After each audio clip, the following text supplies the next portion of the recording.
തളിപ്പറമ്പിൽ വിമതനെ അനുനയിപ്പിക്കാനാകാതെ കോൺഗ്രസ് വിമത സ്ഥാനാർത്ഥിയെ മത്സരിക്കാൻ ഉറച്ചിരിക്കുകയാണ്. കൊയ്യം ജനാർദ്ദൻ KPCC DCC പ്രസിഡന്റുമാരുടെ അനുനയ ശ്രമത്തിന് വഴങ്ങിയില്ല.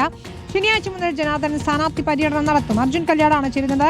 അർജുൻ, കൊയ്യം ജനാർദ്ദനൻ മുന്നോട്ട് തന്നെയാണ് സ്ഥാനാർത്ഥിത്വമായി. നേതൃത്വങ്ങൾക്ക് അനുനയിപ്പിക്കാൻ കഴിഞ്ഞിട്ടില്ല. പ്രത്യേകിച്ച് KPCC പ്രസിഡന്റിന്റെ ജില്ലയിലാണ് ഇത്തരത്തിൽ പ്രധാനപ്പെട്ട ഒരു മണ്ഡലത്തിൽ തന്നെ വിമതനുണ്ടാകുന്നത്. പക്ഷേ പാർട്ടി വോട്ടുകളിൽ വിള്ളൽ വീഴ്ത്താൻ തക്ക പ്രാപ്തിയുണ്ടോ തളിപ്പറമ്പിൽ കൊയ്യം ജനാർദ്ദൻ?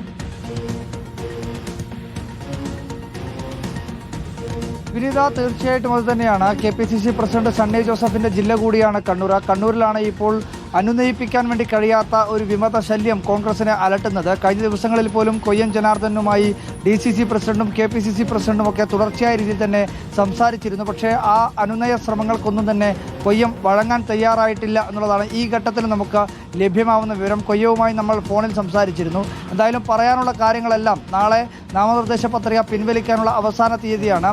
അതിനുശേഷം മറ്റന്നാൾ, അതായത് വെള്ളിയാഴ്ച രാവിലെ തളിപ്പറമ്പിൽ മാധ്യമപ്രവർത്തകരെ കാണുകയും ഒരു പത്രസമ്മേളനം നടത്താൻ വേണ്ടി താൻ ഉദ്ദേശിക്കുന്നുണ്ട് എന്നുള്ള കാര്യം കൂടി കൊയ്യം വ്യക്തമാക്കിയിട്ടുണ്ട്.